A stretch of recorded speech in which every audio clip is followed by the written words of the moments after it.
Hola a todos y Shalom desde Jerusalén.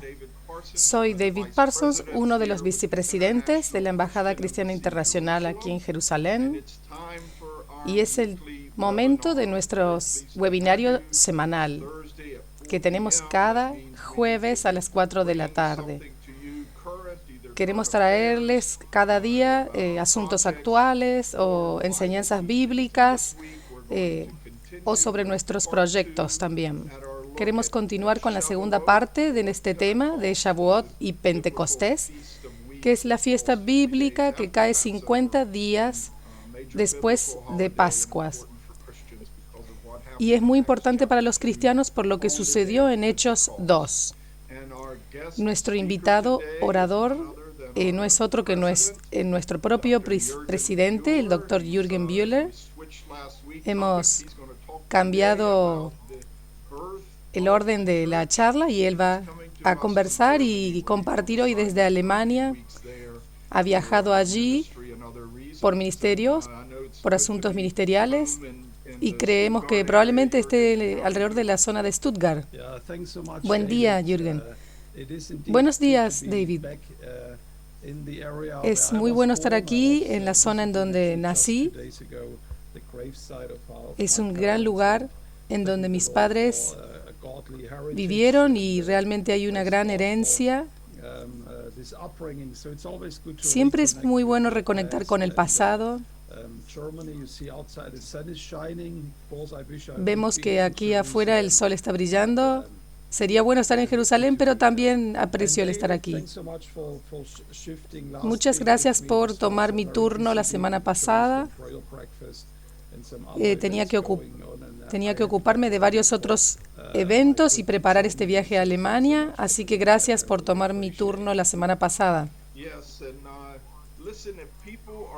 Estoy leyendo a las personas y aquellos que nos están mirando desde YouTube o desde el vivo de Facebook, les invitamos a que puedan unirse a la plataforma de Zoom, ya que aquí tenemos traducción simultánea a varios idiomas.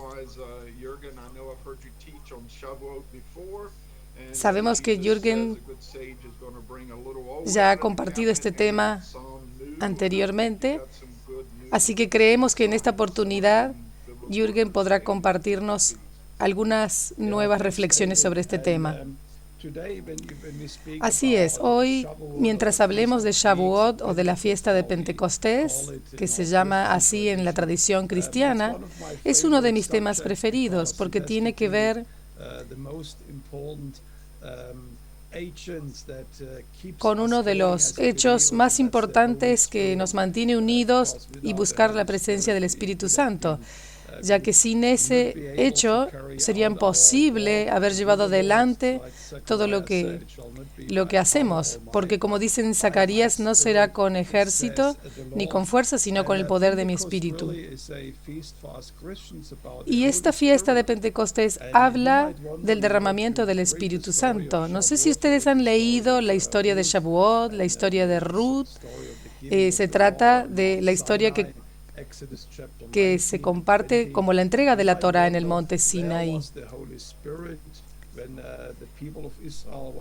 Y allí entendemos que el Espíritu de Dios estaba en ese monte Sinaí cuando se reunió todo el pueblo de Israel a los pies del monte.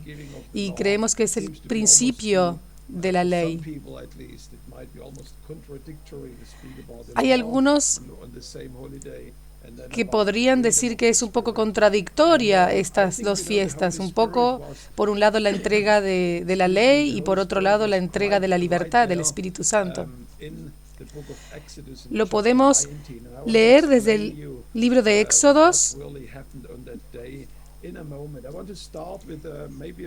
Quisiera comenzar con un pasaje inusual que no necesariamente se refiere a Shavuot, pero me gustaría ir al libro de Deuteronomio, capítulo 9. Me gustaría comenzar a leer desde el verso 9.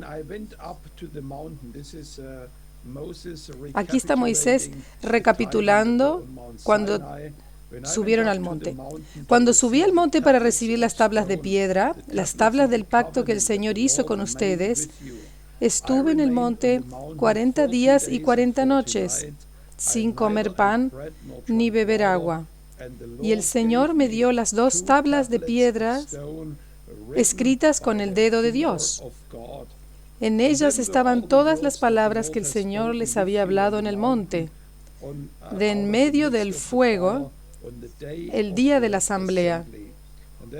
Y hay 2 términos que son muy importantes para mí hoy y quisiera hablar sobre esto.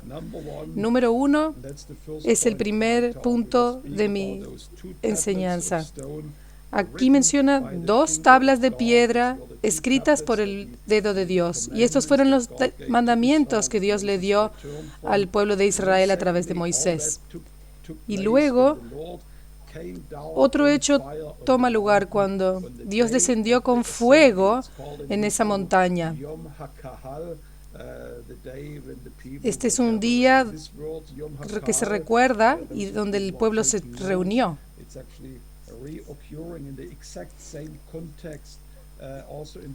También si vamos al libro de Deuteronomio, pero capítulo 10, verso 4, y el Señor les había hablado en el monte de en medio del fuego, el día de la asamblea. Y luego en capítulo 18, verso 16, si podemos ir a este capítulo 18, verso 16, conforme a todo lo que pediste al Señor tu Dios en Horeb el día de la asamblea, diciendo, no vuelva yo a oír la voz del Señor mi Dios. Lo que necesitamos comprender que ocurrió ese día es que Israel estaba parados allí a los pies del monte Sinaí. Y esto ocurrió en el tercer mes, cuando arribaron allí a ese monte Sinaí. Los rabinos acuerdan que ese mismo día habían arribado, el primer día del mes, del tercer mes, al monte Sinaí. Luego leemos varios pasajes en donde menciona cómo Moisés subió y luego descendió y tuvo que volver a subir al monte. Y Moisés le dijo al pueblo, santifíquense. Y luego en el tercer día, el Señor le dio las tablas y allí es donde apareció en ese monte Horeb. Esto fue exactamente 50 días posteriores a la ofrenda de las primicias, de los primeros frutos. Ellos cuentan 50 días y luego en el número día 50 algo ocurre. El Señor desciende con fuego y habló con voz audible. Esto lo leemos en el Deuteronomio capítulo 18, verso 16.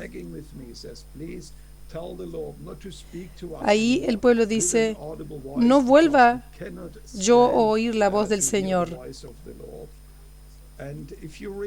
Cuando leemos esto en Deuteronomio, también en capítulo 20, podemos leer que el Señor habló con voz audible los 10 mandamientos. Y debemos pensar en toda la asamblea reunida allí, viendo el humo y el fuego en la montaña. Hubiese sido imposible que Moisés regrese con vida, pero la Biblia dice que cuando Moisés retornó de esta experiencia, su rostro deslumbraba, resplandecía, y todo Israel escuchó la voz de Dios. Y yo creo que lo que ocurrió ese día es que cuando ellos escucharon los mandamientos de Dios, por ejemplo, no matarás, no darán falso testimonio, no codiciarán la posesión de tu prójimo, creo que hubo una convicción de parte de Dios sobre el pueblo. Dios les dio la convicción de que no podrían permanecer de pie delante de su presencia. Ustedes no podrán delante de los serafines presentarse.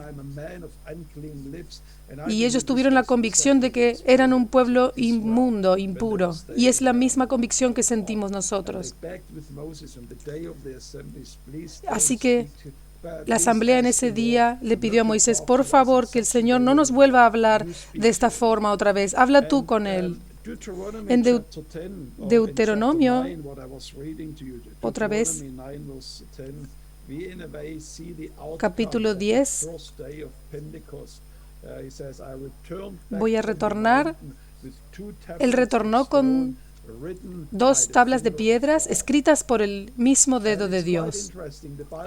Es interesante que la Biblia no habla mucho sobre el dedo de Dios, pero hay varios pasajes en donde la palabra de Dios se refiere al dedo de Dios.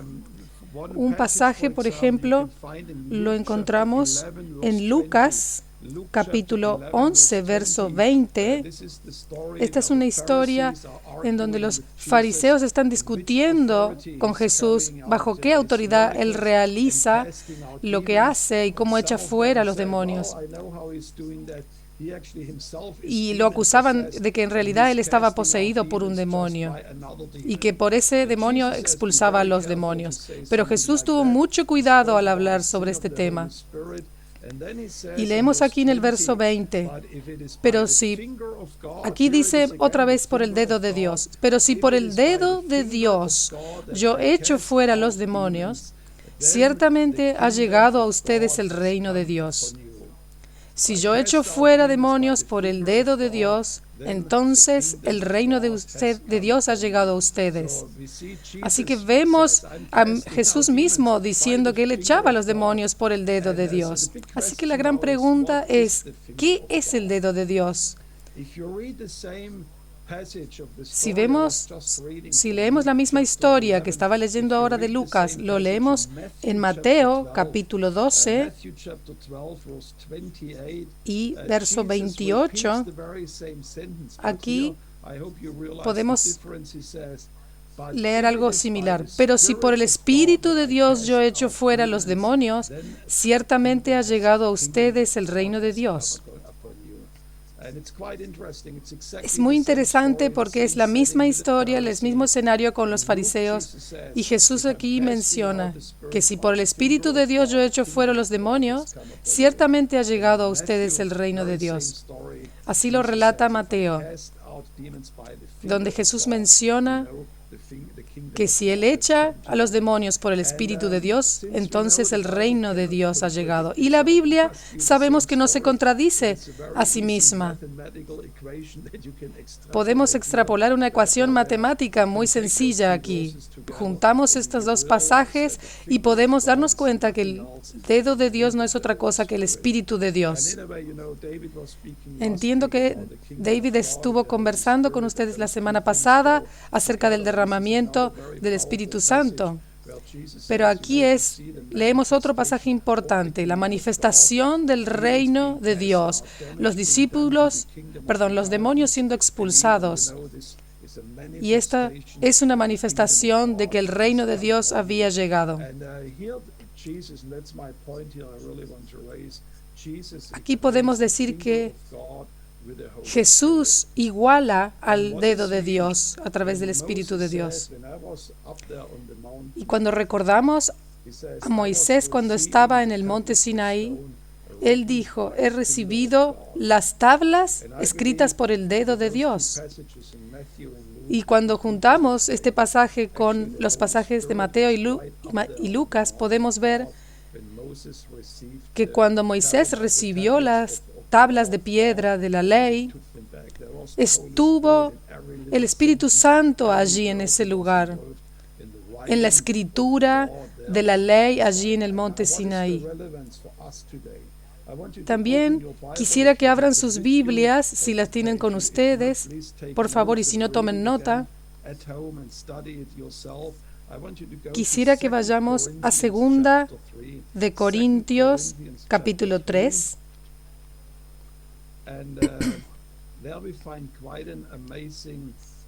Y aquí encontramos unas declaraciones importantes de Pablo. Él está hablando del ministerio del Espíritu. Segunda de Corintios capítulo 3, voy a leer desde el verso 2. Ustedes son nuestra carta. Está hablando a la iglesia en Corintio. Ustedes son nuestra carta de recomendación, escrita en nuestro corazón, conocida y leída por todos los hombres. Aquí, en la embajada, a veces nos solicitan que escribamos una carta de recomendación. Les pedimos a los voluntarios o los empleados que traigan una carta de recomendación de sus pastores. Pero aquí Pablo dice, nosotros no necesitamos una carta porque ustedes son nuestra carta. Y esto le dice a la iglesia en Corintio, ya que mirando al ministerio que realizaban ellos se podía entender qué clase de personas eran. Él dice aquí, ustedes son nuestra carta. Y yo quiero leerlo a esto no solo como si fuera a los corintios, sino a ustedes. Es evidente, por favor, presten atención a este pasaje. Es evidente que ustedes son carta de Cristo, expedida por nosotros, escrita no con tinta, sino con el Espíritu del Dios vivo, no en tablas de piedra, sino en las tablas de corazones humanos. Aquí Pablo está diciendo que le está diciendo a los corintios, la vida que ustedes llevan adelante, ustedes son una carta de recomendación.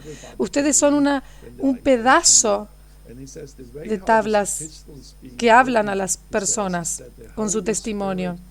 Porque el Espíritu de Dios ha escrito sus mandamientos, los mandamientos de Dios en sus corazones. Y se puede ver que la ley de Dios está escrita en sus corazones. Y aquí Pablo está tomando el simbolismo, el lenguaje que se utilizó en el monte Sinaí, que se refería a las tablas de piedra y a la ley, y les habla a estos creyentes que habían recibido al Espíritu Santo y les dicen, ustedes son esas tablas, ya que el Espíritu está escribiendo sus mandamientos, otra vez, con el dedo de Dios, está escribiendo en sus vidas. Así que cuando vemos lo que ocurrió en Pentecostés y lo comparamos con lo que ocurrió en el monte Sinaí, podemos ver que estamos hablando de lo mismo. Moisés recibió esas tablas escritas por el Espíritu de Dios, ese dedo de Dios. Y lo mismo ocurrió en el aposento alto. El Espíritu de Dios escribió en los corazones de los apóstoles, en el corazón de María Magdalena, de Pedro y cualquiera que haya estado en ese aposento alto. Y todo eso cambió la vida de ellos.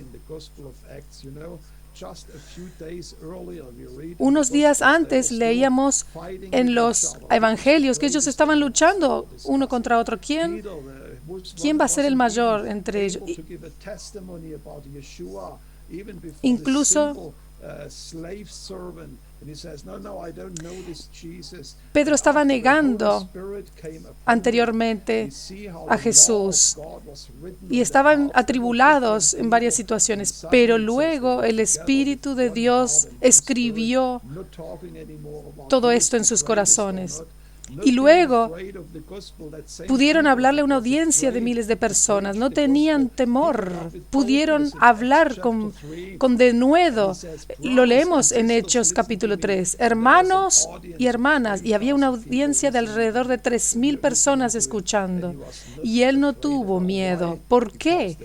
Porque el Espíritu Santo había transformado su vida.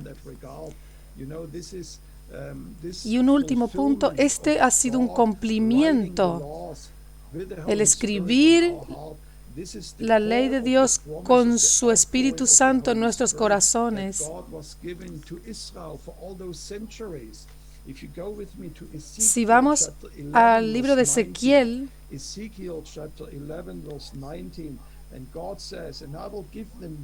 capítulo 19, Yo pondré un espíritu nuevo en el corazón de ellos y voy a remover el corazón de piedra y les voy a dar un corazón de carne. Justamente a lo que Pablo se refería aquí en 2 Corintios. Ellos caminarán en mis estatutos y guardarán mis mandamientos. Justamente sus mandamientos eran escritos por el Espíritu Santo en el corazón. Y esto es lo que nos ha cambiado. Usted quizás haya sido una persona irascible, o quizás ha sido una persona que decía una mentira detrás de la otra, pero cuando llegó el Espíritu, eso transformó su vida y el carácter de Dios se manifestó en su vida. Como el apóstol Pablo dice, en Ezequiel dice, voy a remover el corazón de piedra que tienen y voy a escribir en ese corazón humano de carne.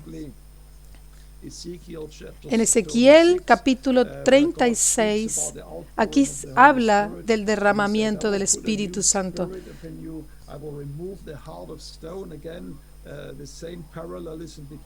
Voy a remover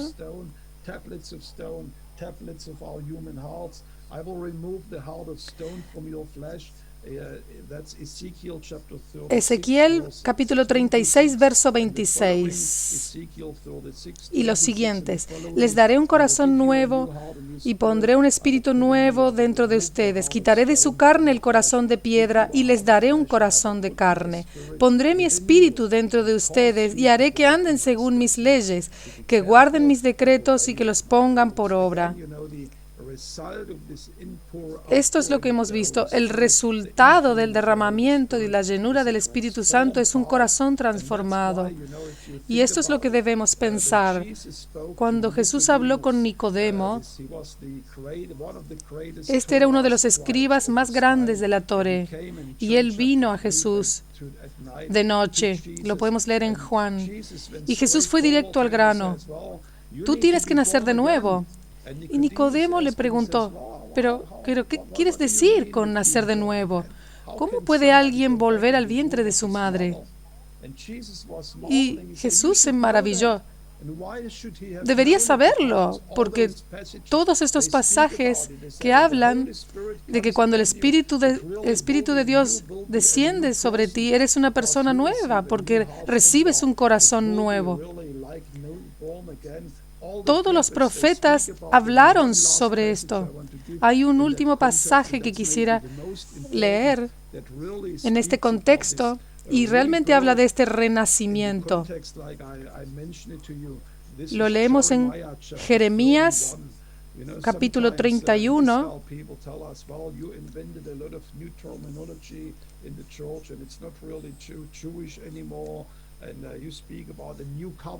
Hay algunos que dicen, bueno, están inventando nuevos términos, pero el nuevo pacto, por ejemplo, es un término que se menciona en el Tanaj. Entonces, en el libro Jeremías capítulo 31, aquí vienen días, dice el Señor, en que sembraré la casa de Israel y la casa de Judá. Haré un nuevo pacto con la casa de Israel y con la casa de Judá. No será como el pacto que hice con sus padres el día que los tomé de la mano para sacarlos de la tierra de Egipto. Aquí el Señor dice, voy a hacer un pacto nuevo. ¿Y cómo es la naturaleza de este nuevo pacto? En el verso 33. Porque este será el pacto que haré con la casa de Israel después de aquellos días, dice el Señor. Pondré mi ley en su interior y la escribiré en su corazón. Yo seré su Dios y ellos serán mi pueblo. Ya nadie enseñará a su prójimo ni nadie a su hermano diciendo, conoce al Señor, pues todos ellos me conocerán. Y esto está citado, por supuesto, muchas veces en el libro de Hebreos, donde Pablo le dice,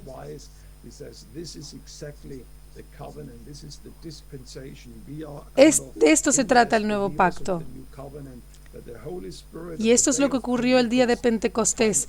cuando el Espíritu Santo se derramó sobre los discípulos. De esa forma el Espíritu nos transforma en nuevas personas, nuevas criaturas. Y hay un punto más que quiero compartir con ustedes en este día. Deben invitar al Espíritu Santo para hacer una obra nueva y fresca en sus vidas. Recuerdo a mi padre, que ha sido un creyente pentecostal, y cuando pensamos en el Espíritu Santo, muchas veces pensamos en los dones y en el poder del Espíritu Santo. Pero creo que la obra número 1 que el Espíritu quiere completar en nuestras vidas es escribir sus mandamientos en nuestros corazones. Él quiere cambiar y transformar nuestros corazones, hacer nuevas personas de nosotros.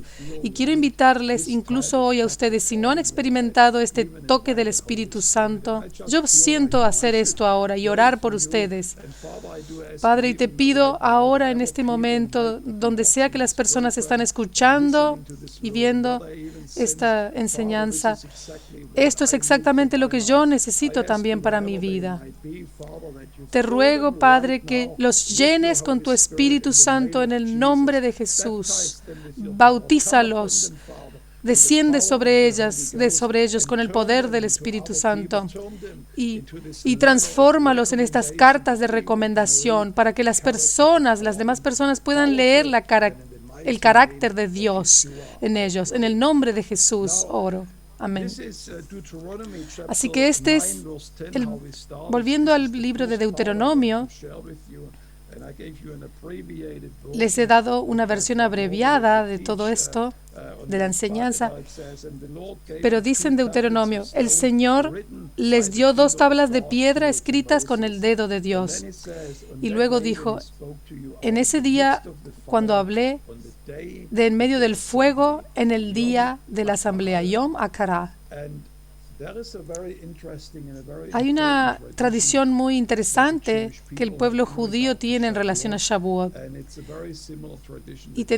Y es una tradición similar a la que tenemos en la iglesia. Ellos dicen que ese día en el monte Sinaí, cuando Dios descendió con fuego en el monte y les dio la ley, la Torá a Israel, ellos dicen que este fue el nacimiento del pueblo judío y ahí Israel nació como una nación. Por supuesto que nacieron antes y vivían con las tribus. Eran alrededor de 3 millones de personas que salieron de Egipto con Moisés. Pero cuando Dios se apareció en el monte de Sinaí con ellos, allí hubo una constitución divina nacional para ellos. Y Dios descendió con fuego en ese monte. Y ellos declaran que allí nacieron como nación. Y algo similar ocurrió con la iglesia y con el día de Pentecostés. Reconocemos que es el día en el que nació la iglesia. Hay un paralelismo con Shavuot y Pentecostés y la tradición judía. Y yo realmente creo que es el día de la fundación de la iglesia. Si ustedes están suscritos a la revista de la embajada, quizás David puedes compartir un link allí en el chat para que ustedes se puedan suscribir. Acabo de escribir un artículo acerca de lo que significa una asamblea reunida, esa primera asamblea o esa primera congregación. Y esa congregación que estaba reunida allí en Jerusalén. Estaba estudiando y escribiendo hace días atrás y estaba un poco desilusionado con lo que estaba leyendo. Creo que debemos volver a esta iglesia primitiva.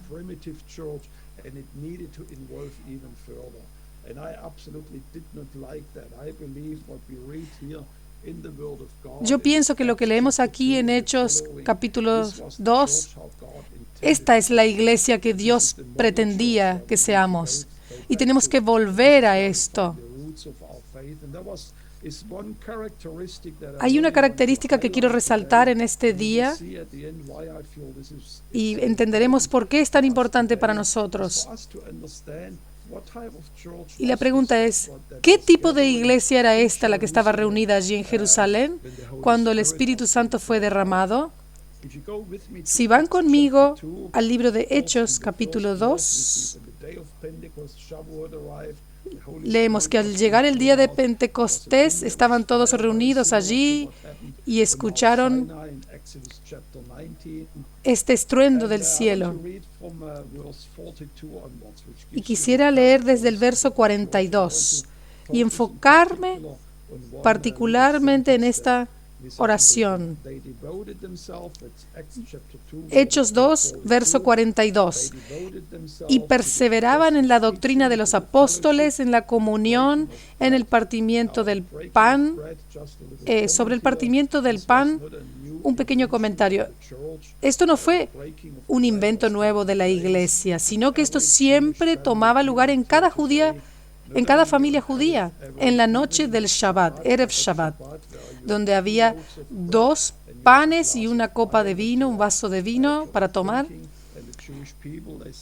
Y el pueblo judío cada Shabbat realizaba esto, y ellos representaban esta congregación, esta asamblea.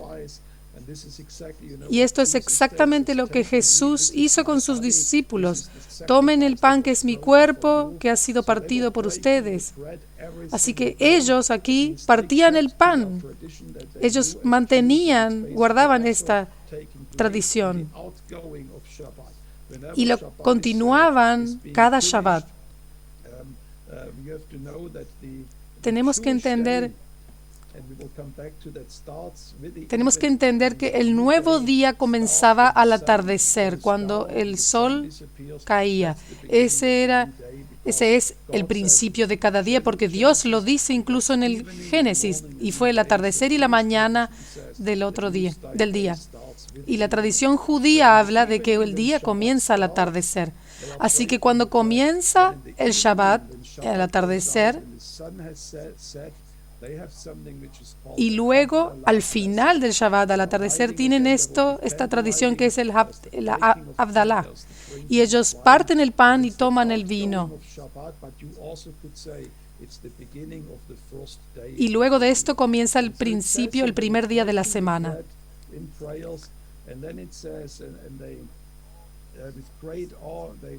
Podemos leer luego en el verso 43, entonces caía temor sobre toda persona, pues se hacían muchos milagros y señales por medio de los apóstoles. Podemos ver que ellos experimentaron un cambio dramático. Y leemos entonces de nuevo aquí que ellos perseveraban unánimes en el templo día tras día y partiendo el pan casa por casa.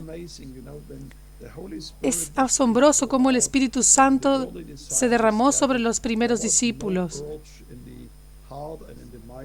y escribió su ley en sus corazones y en sus mentes. Quizás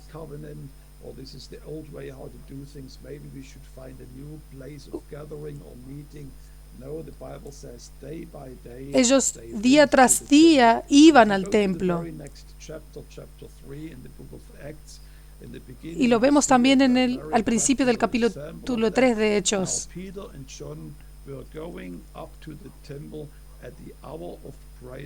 Pedro y Juan, leemos allí, subían al templo a la hora de la oración. Y después estaba este hombre allí al costado de la puerta. Ustedes incluso hoy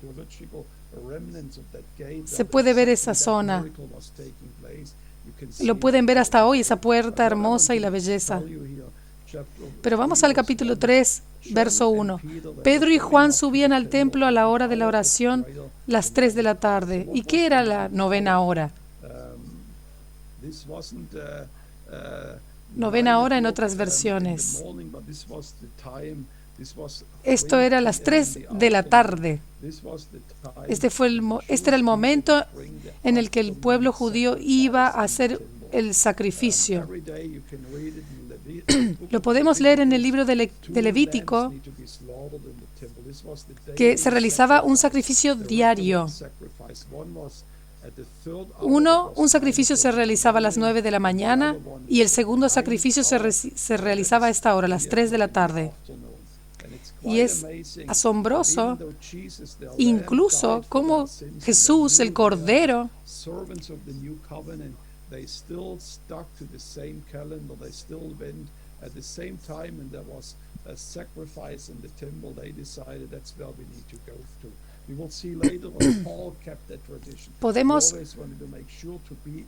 Podemos leer cómo los discípulos se aseguraban de estar en el templo a esa hora, a las 3 de la tarde.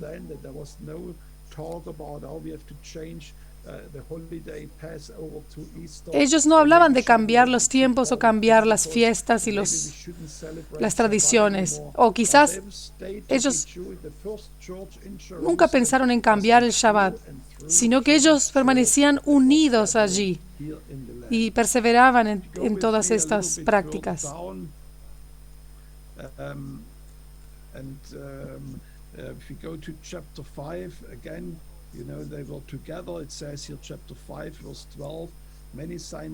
Muchas señales y milagros se hacían.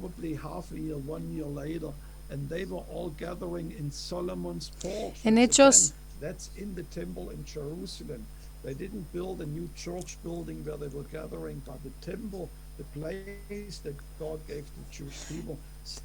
Dios les había dado este lugar de reunión que era el templo y allí los discípulos permanecían reunidos. Podemos leer en capítulo 10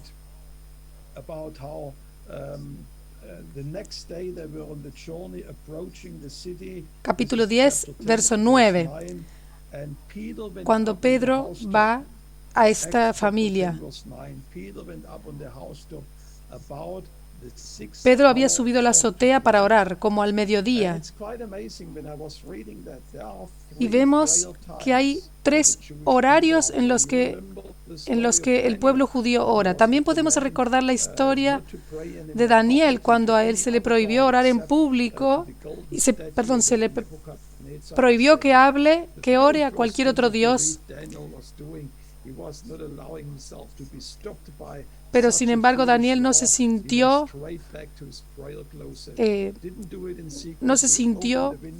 obligado a evitar su oración, sino que él continuó orando, fue directamente a su casa.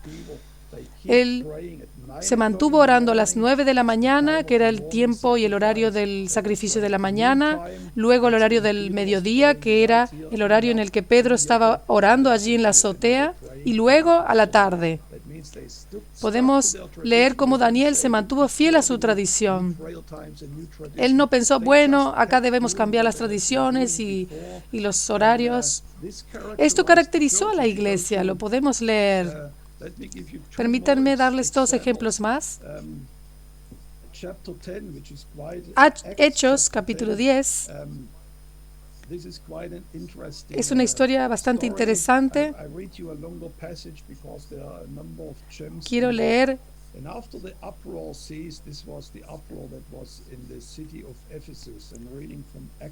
Hechos 20, Hechos 20, verso 1. Después de cesar el disturbio, Pablo mandó llamar a los discípulos y, habiéndoles exhortado, se despidió y salió para ir a Macedonia. Él recorrió esas regiones exhortándoles con abundancia de palabras.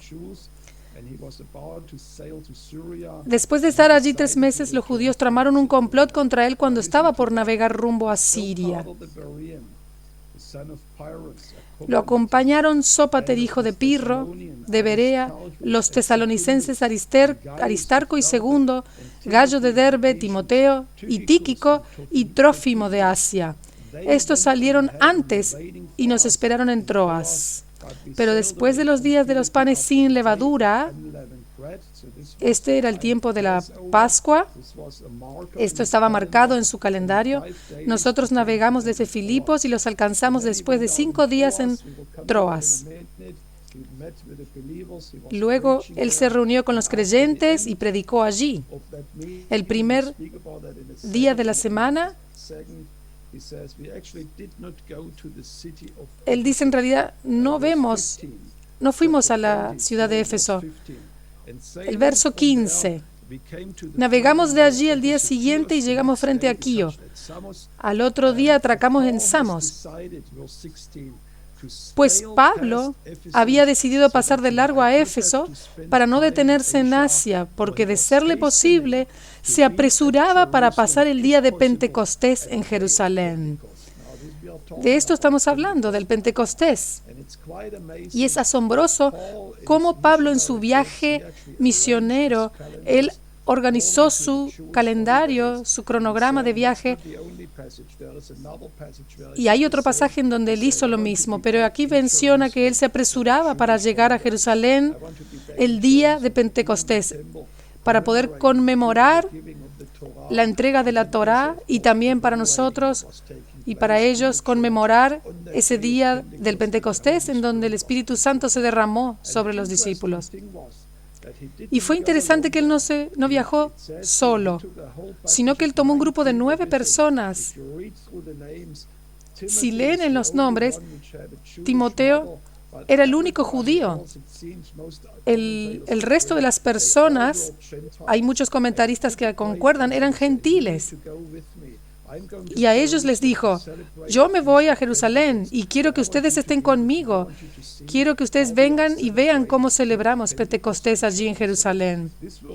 Estas eran personas claves, ya que fueron ubicados en las diferentes iglesias y se convirtieron en pastores y obispos. Él se quería asegurar de que ellos tuvieran esta experiencia en Jerusalén. También la Biblia nos comparte que ellos nunca llegaban con las manos vacías a Jerusalén, recolectaban ofrendas de las diferentes iglesias, ya que él decía, cada vez que vamos a Jerusalén, tenemos que, y los exhortaba a los hermanos, por favor, asegúrense de preparar una ofrenda para que puedan enviar a Jerusalén, porque él quería que experimenten la tierra prometida, el lugar en donde estaban las raíces de su fe. Es increíble ver cómo luego, 2 siglos después, mucho de esto se perdió.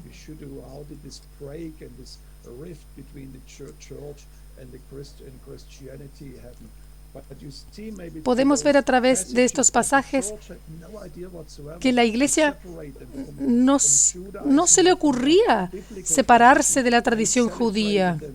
Incluso incluían a los gentiles con ellos. Un último comentario que quisiera hacer hoy en el verso 20, verso 7. El primer día de la semana, cuando estábamos reunidos para partir el pan, Pablo comenzó a hablarles porque había de partir al día siguiente y alargó el discurso hasta la medianoche. Quiero que sepan algo. Bueno, aquí es donde se inventó el domingo. Ellos ya no se reunían más en Shabbat, sino que se reunían el domingo. Pero quizás recuerden lo que les he dicho antes. En la tradición judía, el día comienza al atardecer y como les he dicho, incluso al final del Shabbat, que era el comienzo del siguiente día, allí ellos estaban reunidos. Yo lo he visto con mis propios ojos. Hace muchos años que estoy aquí y ellos durante la Havdalah, ellos parten el pan, toman el vino y bendicen el comienzo de la nueva semana. De acuerdo a la tradición judía, esta noche, ese final del Shabbat, coincidía con el comienzo del primer día de la semana. Y allí es donde ellos estaban reunidos, al final del Shabbat y con el inicio del nuevo día. ¿Por qué se reunían en Shabbat? Muy simple. Porque durante el Shabbat ellos caminaban muy poca distancia y eso les daba la oportunidad de reunirse. Podemos leer sobre este lugar de Troas. Hay muchas excavaciones arqueológicas en donde se han encontrado varias cosas.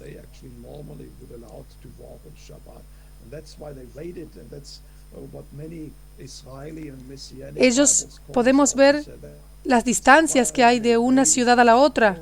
Y como era una distancia larga, probablemente allí ellos, al no poder partir, permanecieron juntos.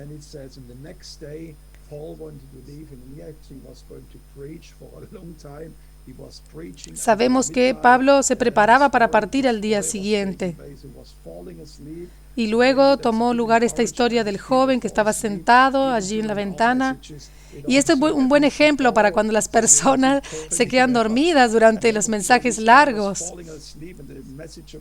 Este joven se estaba vencido por el sueño y se cayó y fue resucitado. Realmente muy asombroso si leen la historia hasta el final.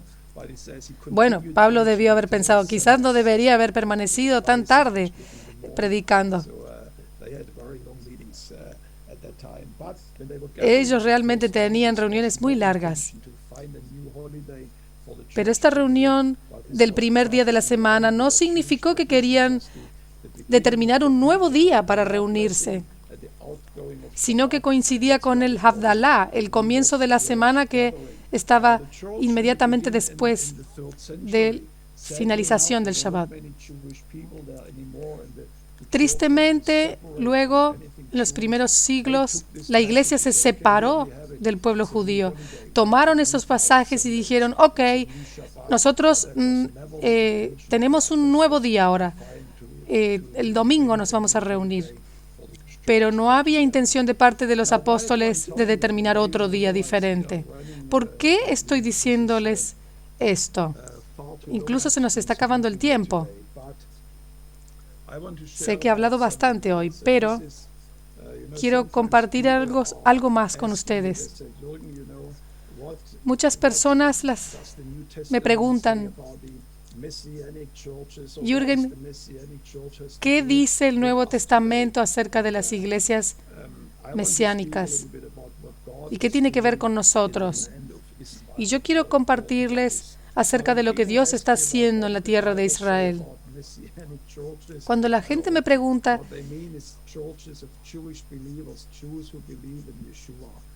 acerca de la iglesia,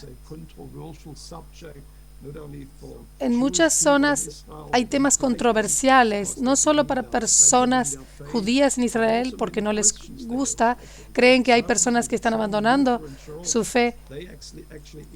Incluso la iglesia luterana alemana ha excluido a las iglesias mesiánicas. No queremos que toquen estos temas o que enseñen sobre esto, pero yo creo que los primeros apóstoles se enfurecerían si escucharan y vieran todo esto que sucede, ya que la iglesia primitiva era una iglesia completamente judía. Entonces,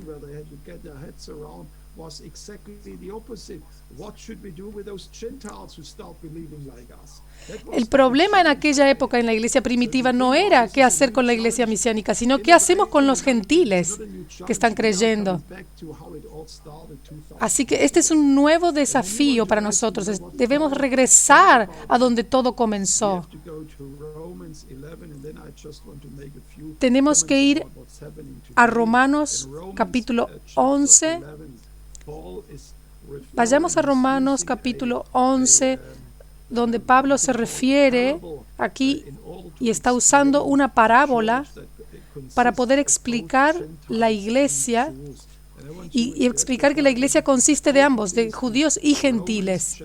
Por favor, abran sus Biblias en Romanos capítulo 11. Por favor, aguárdenme un momento. En el verso 13. Ahora aquí está hablando a los gentiles. Esto sería para nosotros. No era tanto un mensaje a los judíos, sino que era para nosotros, los gentiles. Si usted no es judío, por favor, preste atención. Él dice aquí,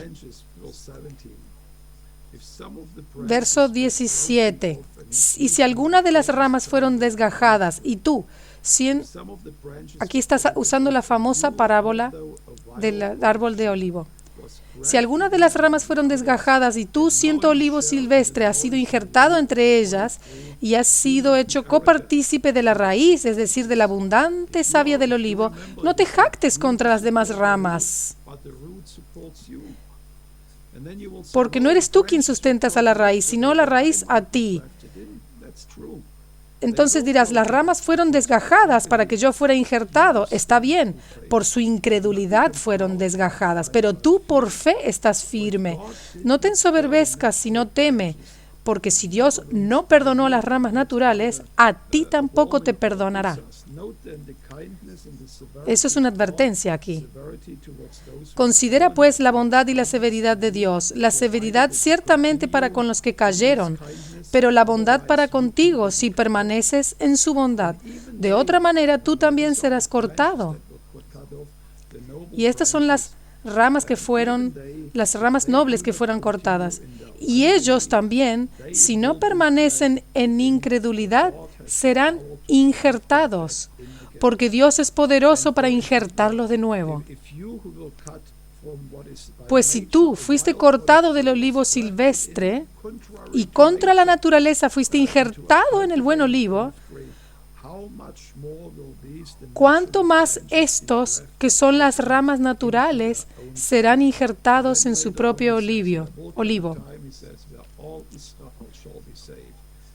Aquí creemos, y ahí viene un siguiente, dice, vendrá un tiempo en donde Israel será salvo. El gran desafío hoy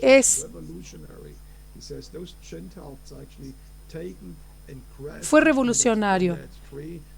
Esos gentiles habían sido injertados en la raíz. El Señor y Pablo le dice a estos gentiles, ustedes tuvieron la gracia de ser injertados en este olivo. Y realmente los gentiles hicieron lo que Pablo predijo, se tornaron arrogantes, se convirtieron en antisemitas, construyeron e inventaron esta teología del reemplazo, a pesar de que Pablo les había advertido, no hagan esto, porque Pablo dice acá, porque un día Dios los va a reinjertar en su propio olivo. Y esto es lo que está ocurriendo. Esas ramas nobles originales están siendo reinjertadas. Y lo leemos aquí en el verso 12.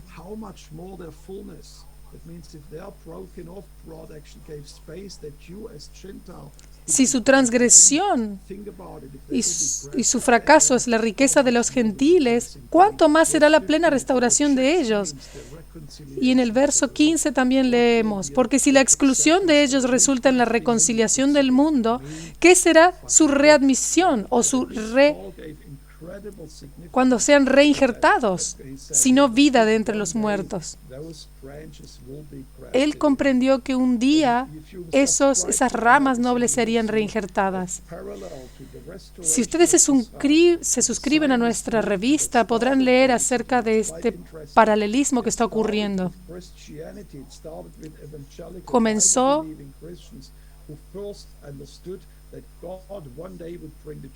¿Cómo comenzó este movimiento de cristianos evangélicos anunciando y declarando que el pueblo judío retornaría a su tierra y serían reinjertados? Incluso el primer ministro Benjamín Netanyahu le ha dicho a un grupo de evangélicos, ustedes, los evangélicos, fueron sionistas antes que nosotros eligiéramos ser sionistas. Y es maravilloso ver cómo Charles Spurgeon y otros, los puritanos y los pietistas, incluso muchos pentecostales, Ellos todos eran sionistas devotos que creían en la restauración de Israel en su propia tierra.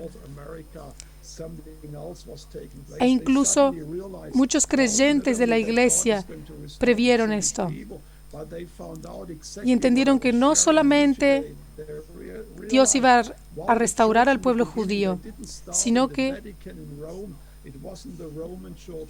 entendieron que la iglesia cristiana no comenzó en Roma o en el Vaticano, sino que fue una iglesia judía que comenzó en Jerusalén.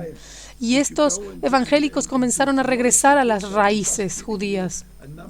Si ustedes leen en libros de teología, yo tengo algunos nombres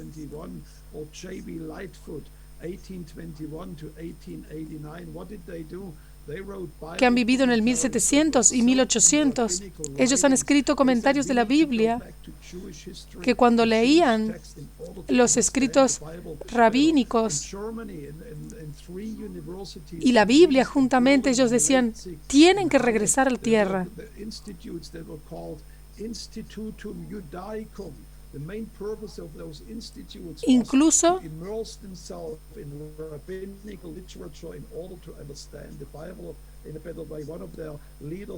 Incluso hubo institutos cristianos evangélicos completos que se tuvieron que sumergir en esa cultura rabínica y judía para poder comprender estas cosas.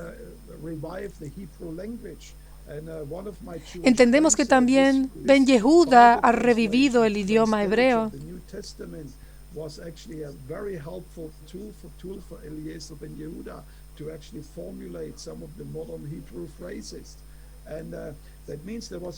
Incluso muchas traducciones de la Biblia han ayudado a Eliezer Ben Yehuda para completar la revitalización del idioma hebreo.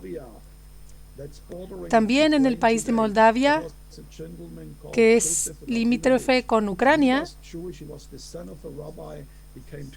este rabino judío vino a la fe en Jesús y él, leyendo la Biblia, él descubrió lo que estuve compartiéndoles hoy, que la iglesia primitiva era una iglesia judía.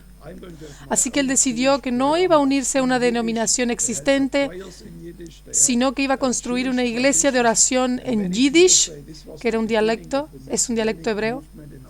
Y allí fue el comienzo del movimiento mesiánico de los tiempos modernos. Y esto yendo al 1882.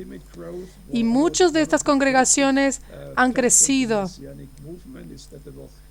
Y uno de los hechos trágicos de este movimiento mesiánico es que algunos de ellos que se reunieron al principio, al inicio del 1900, muchos fueron exterminados durante el Holocausto. Y los nazis los llevaron a cámaras de gas. Y eso representó una gran destrucción, ya que hubo muchos de ellos que fueron asesinados. Realmente una tragedia que muchos cristianos de Europa no los reconocieron. ¿Por qué? Porque ellos decían, no queremos a judíos sentados en nuestras congregaciones. Esta es la parte triste de la historia. Pero esa es la historia de los últimos 150 años. Y hoy, aquí en Israel, las estimaciones rondan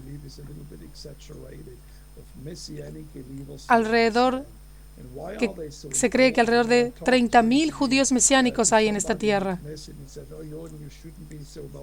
Yo hablé con alguien de la Knesset, del Parlamento, últimamente, que me dijo, Jürgen, no deberías conectarte con estas congregaciones judías mesiánicas. Y le dije, ¿por qué?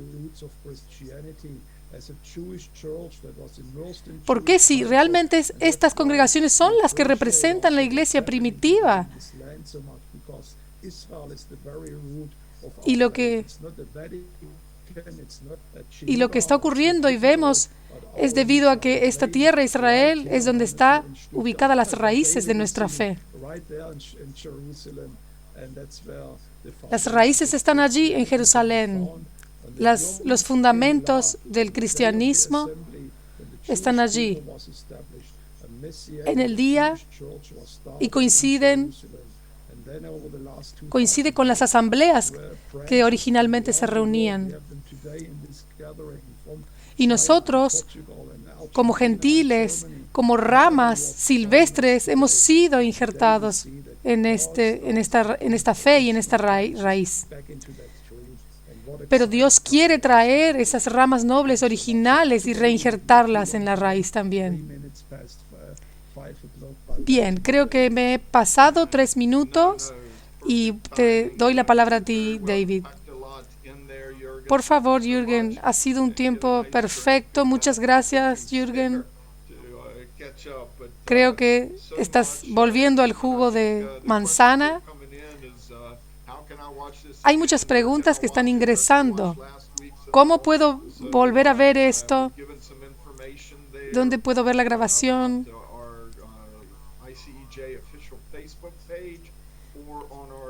Hemos compartido los lugares donde va a estar disponible en la página de Facebook y también en el canal de YouTube. Pero creo que aquí en la plataforma de Zoom es el lugar de donde se puede obtener traducción.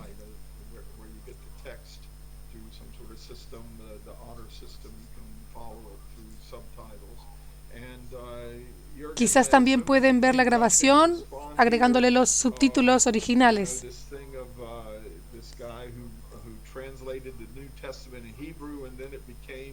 ¿Sabes, Jürgen, cuando hablabas de este hombre que tradujo el Nuevo Testamento al hebreo? Hay algunos israelíes que cuando hablan del Nuevo Testamento, mencionan algunas frases especiales y vemos que estas frases son extraídas de los evangelios y quizás esta nueva traducción pueda ser muy interesante con las conexiones que se encuentran con Ben Yehuda.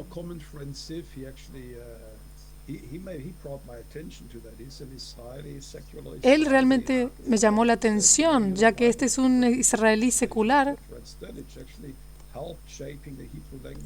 y él menciona que esta traducción ha sido impactante para el idioma hebreo.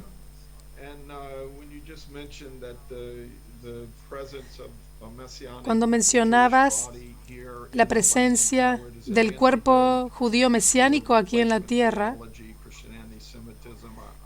realmente es un antídoto contra la teología del reemplazo y el antisemitismo. Yo puedo ver aquí que esto es una demostración clara. Incluso a veces me encuentro con estudiantes de colegios bíblicos, estudiantes de institutos bíblicos que apoyan al boicot BDS y sostienen doctrinas antisemíticas.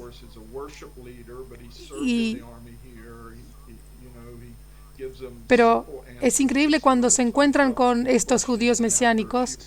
Uno de ellos muy famoso, Shiloh Ben-Hod, que es un adorador, un cantante. Y realmente es interesante las charlas que surgen y los debates con todas estas preguntas.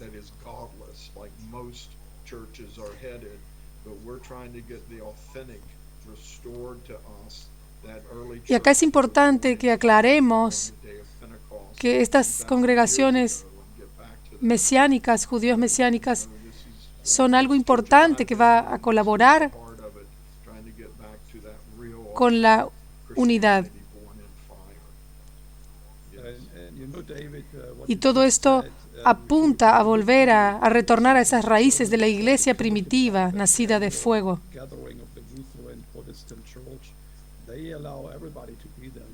Si pensamos en lo que se está realizando actualmente aquí en Alemania, es una reunión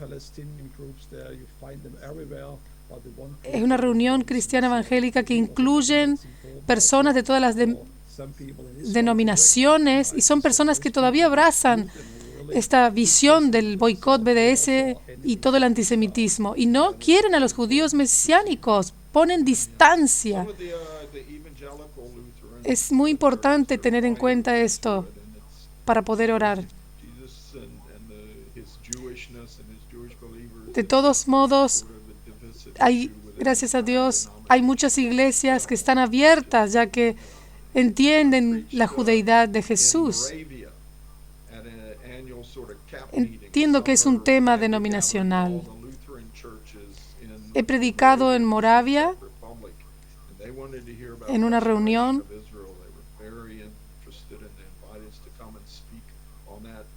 y en ese lugar ellos realmente estaban ansiosos por escuchar acerca de estas congregaciones y este cuerpo judío mesiánico aquí. Estaban muy interesados y eran luteranos. Es una bendición. Muy bien. Queremos agradecer a todos los que han participado y gracias a Jürgen con toda su enseñanza que nos ha entregado. Queremos decirles que pueden volver a ver esta grabación en nuestra página de Facebook y también en el canal de YouTube. La próxima semana, el jueves, lo vamos a tener de nuevo a Jürgen predicando, enseñando sobre otro tema muy relacionado a lo que hemos escuchado hoy acerca de Pablo, el apóstol judío. Y Jürgen va a reunir todos estos temas y va a compartir acerca del entrenamiento rabínico que Pablo llevaba adelante. Y él nos va a compartir cómo él se modeló en un maestro rabínico allí en Jerusalén. Así que sintonicen con nosotros el próximo jueves a las 4 p.m. horario de Israel. También asegúrense de unirse con nosotros el próximo miércoles en nuestra reunión global de oración. Una vez más, gracias. Shalom desde Jerusalén y Jürgen, shalom desde Stuttgart, Alemania. Dios les bendiga. Gracias por unirse con nosotros hoy. Para poder asistir al webinario del próximo jueves, puede suscribirse a nuestras redes sociales.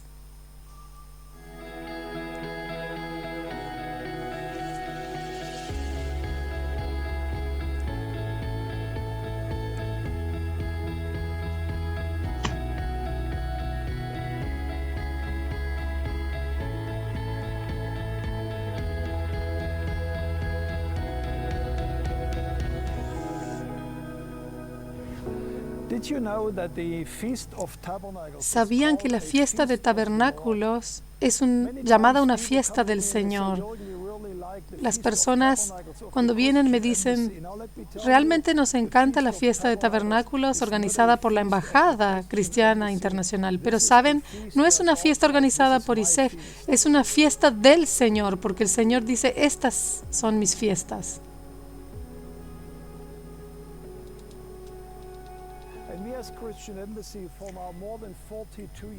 Y nosotros como Embajada Cristiana por más de 40 años hemos tenido el privilegio de ser mayordomos organizando esta fiesta. Y qué bendición es ver a las naciones del mundo viniendo año tras año para celebrar esta fiesta del Señor. Luego el Señor nos llama en Levítico capítulo 21. Él dice, estas son mis tiempos señalados. La palabra en hebreo es moed y se puede explicar como un tiempo especial señalado en el calendario. Y el Señor dice, este es un tiempo especial donde me quiero encontrar con ustedes. El Señor dice, yo ya tengo un lugar marcado en el calendario donde me quiero encontrar con ustedes en Jerusalén. Sabemos que Dios puede ser encontrado en cualquier lugar, en cualquier momento, pero hay ciertos momentos especiales en donde el Señor se quiere encontrar con nosotros de forma única. Y este es el momento en donde naciones de todo el mundo asistían a Jerusalén a reunirse. Muchas personas dan testimonio que este ha sido un tiempo especial.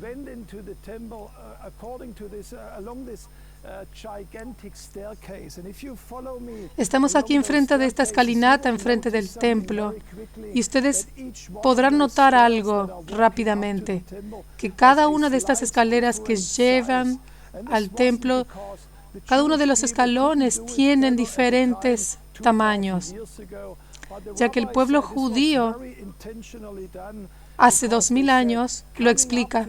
Esto tenía algo, una razón especial, porque al acercarse al Señor, nunca debería transformarse en una rutina, sino que cada persona debería reflexionar sobre cada paso que da en su camino de acercarse al Señor. Y esto podemos hacer un paralelismo como es nuestra experiencia con Dios. Cómo cada persona vive la presencia del Señor cada año de una forma diferente. Nunca es una rutina. Nunca ocurre de la misma forma que ocurrió el año anterior. El Señor se manifiesta en formas dinámicas y frescas. Así que personalmente quiero invitarles este año a unirse mientras subimos al monte del Señor, aquí en Jerusalén. Espero verlos en este año.